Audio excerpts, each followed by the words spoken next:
Hi, everyone, and welcome to Modern Adulthood Summit, and I'm your host. We're here to talk about how to establish a clear identity, develop intimate relationships, build your career, and still enjoy your adult life. We want to help young adults to navigate to adulthood with lots of support, with lots of right information and guidance. So today, I have an amazing and special guest with me, and her name is Diana Eidelman. I would like to introduce Diana first. Diana has a formal training in educational counseling, political science, couples and family counseling, group facilitation with an expertise of family and career building. She was a founder of In the Beginning, a service for the support of new parents. Later on, also a co-founder of DIADA, Center for the Family Activities and Development. Now, Diana is an owner and director of Love Effective. She is also an author of a book, Preparing for Parenting. She also is a TEDx speaker and very proud mother. Welcome, Diana. Hi, how are you? I'm good, thank you. Thank you for joining me. It's good to be here. Thank you. I'm glad you're doing this. Thank you. Yeah. Thank you. Me too. Diana, can I first ask you something about where were you born and raised? I was born in, it's complicated. I was born in Oklahoma City in the United States. I was 6 weeks old when we moved to Peru in South America. I was 12 when we moved to Israel. I've lived here most of the time since then. I also lived in Seattle for 3 years between the ages of 30 and 33. Mhm. And that's when I became a new mother as well. Diana, can you first tell me something about your when you were a young adult? Did you had any struggles with this period of time? What is it the most that you remember and that actually shaped you in the person you are today? Hmm. Well, we were immigrants in a new country, and I spoke the language, I spoke Hebrew much more efficiently than my parents did. And I had to help them at the bank, at the post office. At the time, there was no internet or things like that. So I had to translate the world for them in many ways.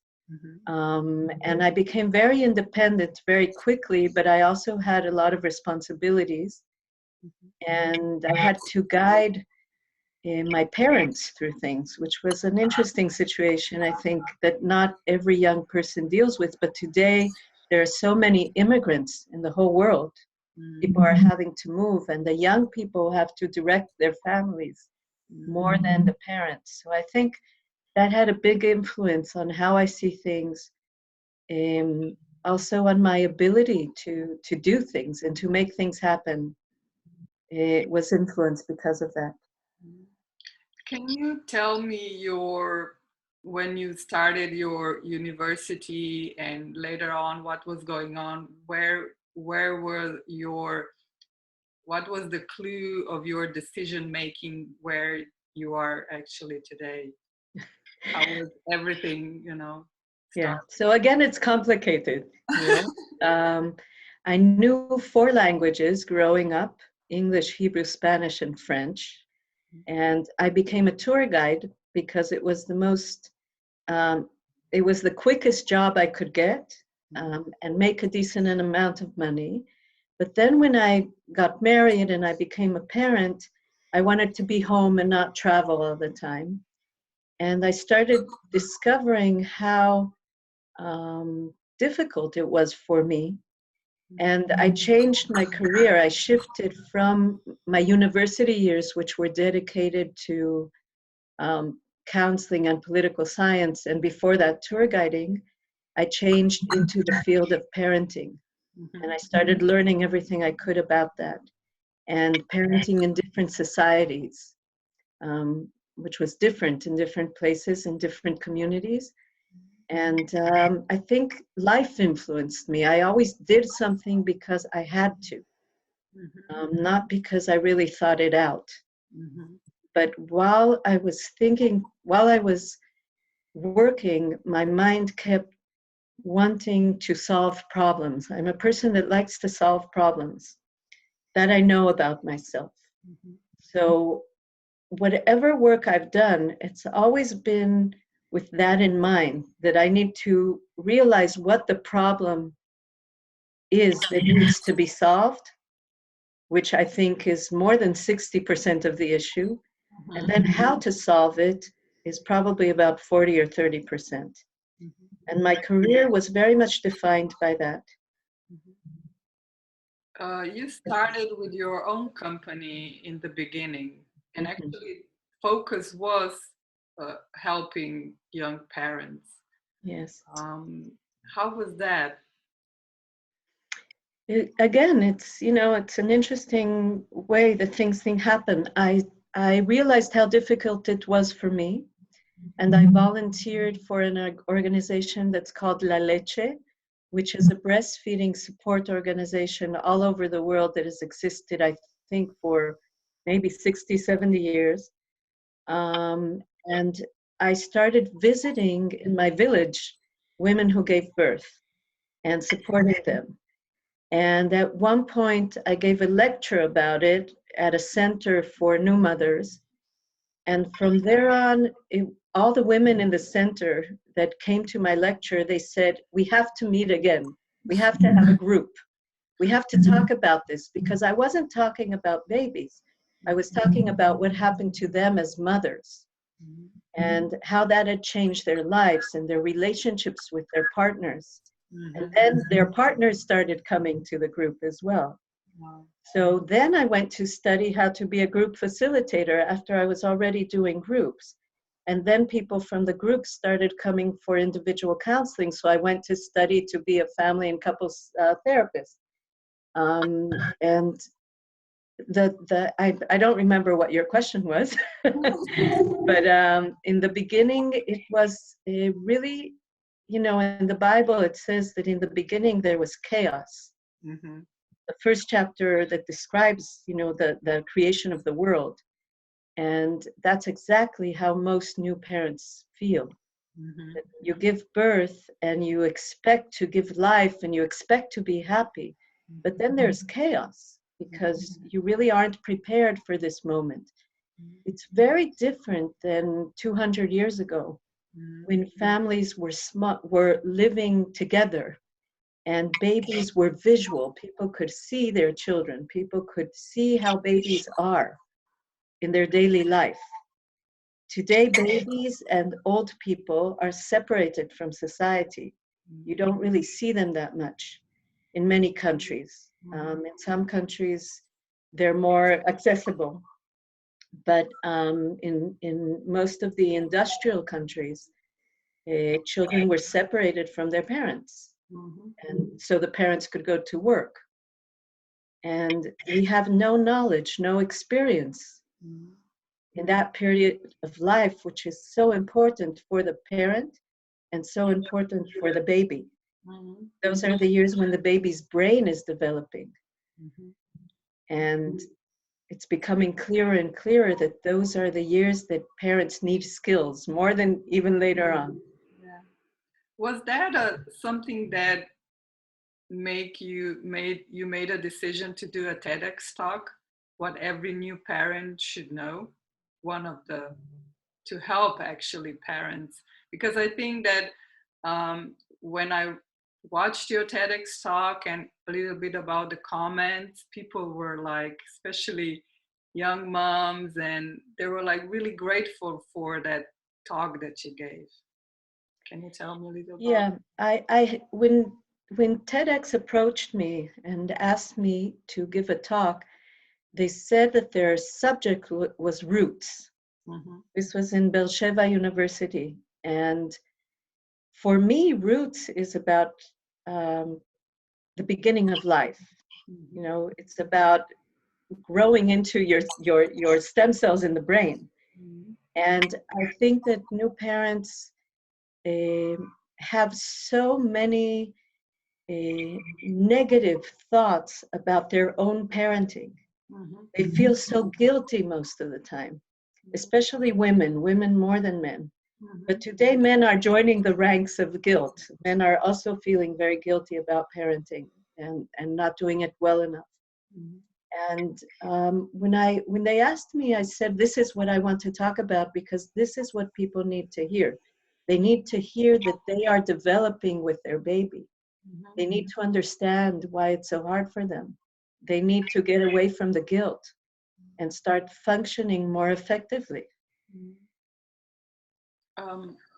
Can you tell me about your company, Love Effective? Where is your focus and how are you trying to help and support people? Yes, you know, I today do a lot of couples counseling in after birth and later on in life as well. And in the couples counseling, what keeps coming up is that everybody needs love, but everybody also needs to learn how to be effective in love in a time in history where love is very much taken for granted. And people want love, but they have a very short time to be effective in love. They work many hours, they come home, they feel as parents that they have to do a million things as well. They have money issues. Love is kind of discarded aside all the time. And so I kept realizing in my sessions that couples needed to learn how to be effective in love in a short time, in the few hours they have with the people they love. Most of the time, we are with people that we work with or traveling, you know, getting to work, going from work, looking in our computers, answering the phone. We spend very little time with the people we love. So Love Effective was founded from there. You wrote a book in Hebrew, Preparing for Parenting. Yeah. Can you tell me a little about this book? Yes, the book has two main areas that I discuss. One is the arrival of a new individual into the world and how we receive that individual into the world. And the other is the shift in individuals and grown-ups as parents. What happens to us when we become parents? And that really is the bigger part of the book. I do explain what happens, what babies' needs have always been and continue to be in 2017, 2018, 300. Babies' needs are the same. The world is changing, but their needs are the same.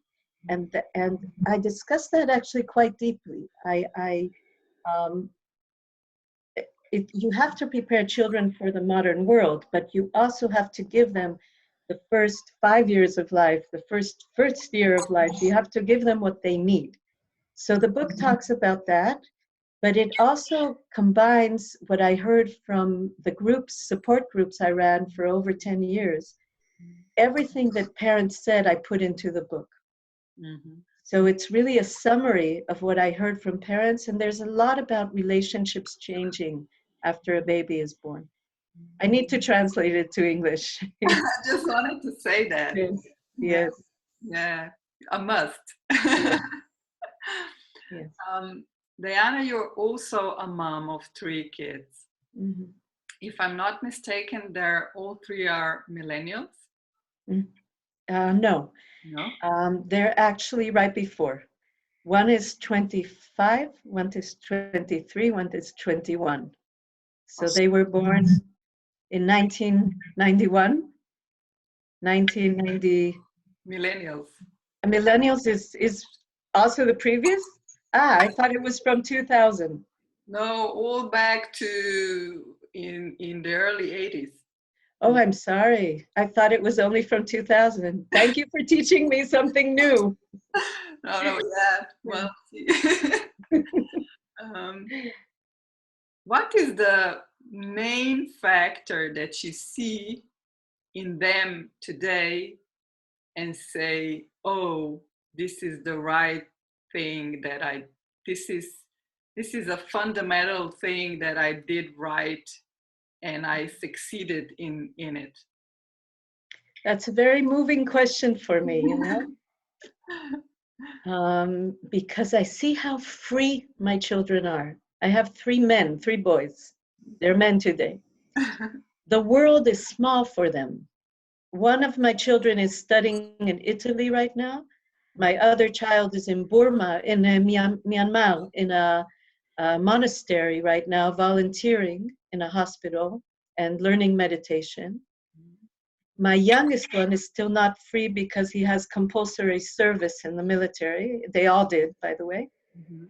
But the minute they are done with what they have to do because they happen to grow up in this country, they are completely free in their way of thinking, of where they can be, of what they can do. Um, they are so much freer than my generation in Mhm. their way of thinking about the world and about their lives and about their choices. And that is so exciting for me. Mhm. You know, it brings me to tears just to think about it. Wow. They have so, it's not that life is easy. You know, they have to work, they have to make money. Sorry, women cry. Yes. Um, they have to make money, they have to plan their trips. They fall in love with people from all over the world. You know, it's a liberty that I so wish for everyone. Mhm. And I know that I never made many decisions for them. I asked them good questions. Mhm. I asked them, what do you think is right? Why do you think that's right? Why do you think you should do that? I was very different from my own parents in that way.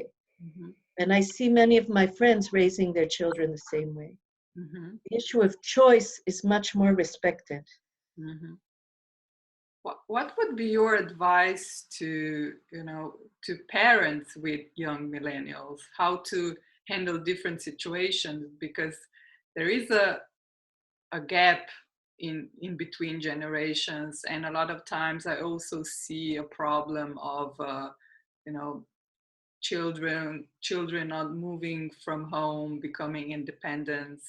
Parents are too sometimes they're too involved in their lives, and they don't leave them to lead their lives and be independent. So what would be your advice to them? Yeah, I think it's a big issue. Now that I know what millennials are, I can answer you. Um, I think that uh, there's a very clear path between giving children roots and giving them wings. Mm-hmm. Okay, and there's a saying about that, that that's what children need. They need roots and they need wings. And one of the problems that I see in many parents is that as a reaction to their own parents not really understanding their own needs when they were small, Mm-hmm.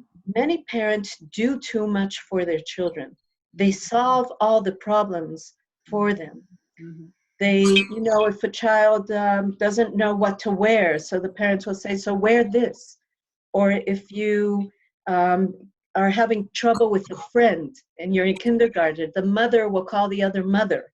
Yeah. Instead of saying, so how are you going to solve this in kindergarten tomorrow? And 5-year-old children are wonderful problem solvers. Okay, and I think that parents make a mistake in this generation of worrying so much about their children and not understanding a lot of what their children are facing. So they're always carrying their bag for them. And I think that that is the biggest mistake that parents are making today. Parents need to give children tools Mm-hmm. to understand the issues they're facing Mm-hmm. and make the children realize their own tools to solve them. Mm-hmm. Because people solve problems in different ways, but you have to recognize the tools you have. Mm-hmm. I don't know if I'm clear enough. No, very clear. Okay. Yeah, I mean, perfect. Yeah. Okay. Diana, you have couples in your counseling, couples becoming, they will become parents, and what is your advice to them before, prior to, you know, becoming a parent? Because I think that we have to start there, not when it's, you know, when your child is 5 or 10. You have to start and be prepared before, if if it is possible. Right. You're 100% right. You have to understand that you are really starting an organization. We Yeah. think of family as something that an organization that functions all on its own, Hmm. okay? That you don't have to have staff meetings. Hmm. If you don't wash the dishes, they're not like in Harry Potter, you know, they're not these little elves that come and clean up for you, okay? Somebody will have to do it. And couples don't sit and really discuss how their organization is working. I call families startups. For Hmm. startups, you need to get a lot of support, Yeah. and you need to constantly check and see how you're doing. And I suggest to couples to actually meet in a for 20-minute sessions, Hmm. um, maybe once a week, once every 2 weeks, and ask each other, so how are you feeling in this family? How are you feeling with the work chores you have in this home? If we want people to, men and women, to share on an equal basis, Hmm. and to make money on an equal basis, and to have opportunities on an equal basis, you have to understand that there are two partners running this organization. They at times both think that they are the director and the CEO, and sometimes they think that they're somebody else's worker, you Hmm. know, that the other is the boss. Hmm. But all of that happens because people don't sit down and review, not even once a year. They don't say, oh, so you're always washing the windows. Do you like that? Okay. Or you're always the one that goes to the supermarket. Do you like that? And I sat once with a couple that was together for 20 years. And the woman said, you never wash the dishes. And he said to her, but you said you liked washing the dishes, that it was like meditation for you, that you smell the soap and you hear the water. and um, and then I asked her, when did you say this? And she said, I said this 20 years ago. After 20 years, I don't like washing the dishes anymore. I want him to buy me a dishwasher. I want us to buy a dishwasher, you know?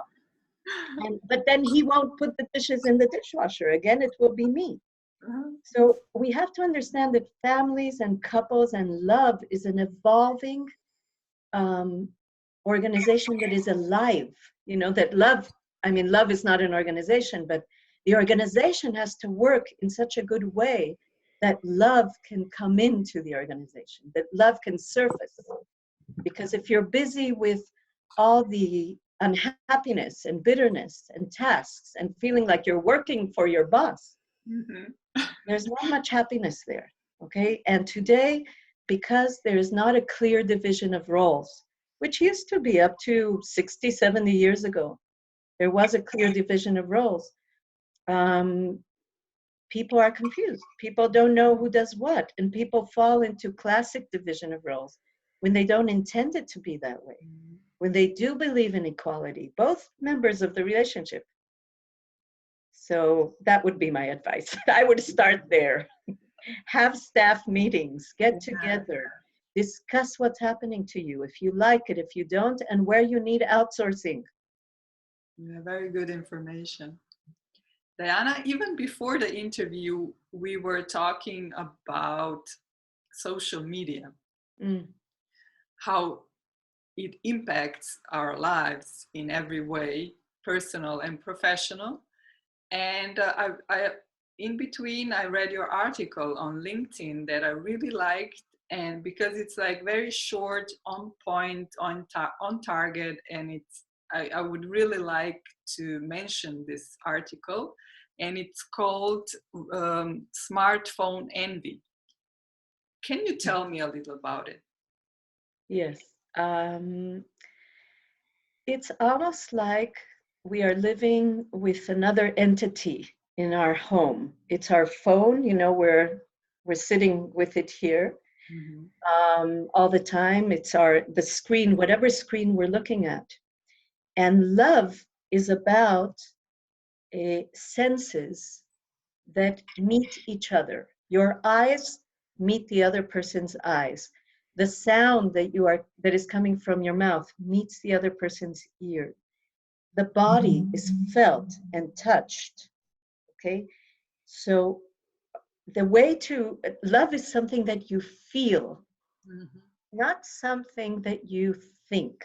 Mhm. There's a big difference between thinking I love her and looking at her in her eyes and having your eyes kind of get all mushy and watery and touching someone as if they are the most precious object in the world. There's a big difference between texting I love you Mhm. and what I just described, because love has to be felt in your senses. Mhm. Now, I do believe that this generation will get better at expressing love in 3 words on a screen, because the millennials will have no choice. Mhm. Okay? Mhm. However, when I see couples, what they want is intimacy, and intimacy is bringing you into me. So, Mhm. what's happening with social media and the screens is that they're actually stealing our senses. Mhm. We're not even aware of how much. In where I live, Israel, I think is the country where people walk with phones and talk in phones more than anywhere else in the world per amount of population. There are more phones here than anywhere else. And the excuse is because, there could be attack, there could be, you need to know where your children are, you need to know the news, what's going on. Bottom line is that everybody uses it because it's fun, because it's a game, because you can play games, because you can connect quickly, because your world kind of grows. You're not just in your office, you're talking to people in Tokyo. How exciting. But at the same time, you're not seeing the person you love. Mhm. And so there's an envy that people I see in couples, this issue of he or she is always on the phone, or he or she is always on Facebook Mhm. or Instagram, or he or she is always talking with other people and not with me. Mhm. Yeah. There's an envy that comes up, Mhm. and it's not popular to talk about it because we're so cool with all our gadgets. Mhm. They're only supposed to be good, but they are stealing away our senses. So this generation of the millennials, they need to learn how to focus their senses on the person they love. With children, we do it naturally. A little child comes to you, pick him up, you hug him, you hold him, you caress him. We need to do that to each other. Otherwise, we will feel lonely and Mhm. sad and not intimate. So that's what I wrote about in a much shorter version than what I just said. Lovely. Diana, for the end, you said a lot right now, but still, is there anything that you would like to add for our young people out there to give, some advice that would still need and you haven't mentioned yet? Okay. Yes, there are many wonderful things happening in the world today. One of the things that I find very exciting is all the brain research.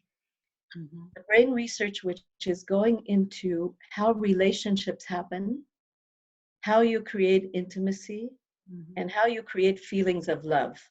I am much more interested in that research than how to create another atomic bomb. Okay? And in that area, the world is going to a much more horrible place. Yeah. And we have to make a decision what we will invest ourselves in. Mm. It's your life. The generation of millennials will live to be 100. Mhm. You see how much I'm using the word millennials now? But I just misunderstood. But the issue of the millennials is that they will need to learn how to live 100 years and to live them well. Mm. And living well is about being excited about life. It's about feeling love. You can feel love. You know, I'm looking at you, but in front of me there's a lemon tree, and I'm looking at it, and I can feel love for the lemon tree. Mhm. You know, and I can feel love for you, and I can feel love as I get older more and more. So I'm enjoying life more and more. Mm. And it's such a surprise to me. You know, I didn't think it was so simple. I Mhm. thought it was very complicated to learn how to enjoy your life and feel love. But once I understood the connection, that this is something the Buddha said many, many thousands of years ago, that in every decision you make, you either make it out of love or you make it out of fear. Mhm. So the more people learn to look at their fears and observe their fears and exchange them for love, the happier I believe they will be. Mm. So I would advise young people who want to listen to this um, that you need to look at your fears and not let your fears control your life. But that does not mean to be impulsive and destroy everything. Mhm. That means to look at your fears, find the tools to face your fears in a loving way towards yourself and towards others. And I think that that will always be true, you know, for generations to come. Mm. So I think that's good advice. Yeah, it is. Thank you, Diana. I mean, I'm pleased and happy that I found you and that you um, participated in my project. And really, I want to thank you for being here with me today. Thank you. It's been a real pleasure. And good luck to everyone. Yeah. That's always good. Yeah. So Okay. to Modern Adulthood community, I wish you all well. Stay tuned for more interviews to come and see you soon. And thank you for being here. Bye. Bye bye.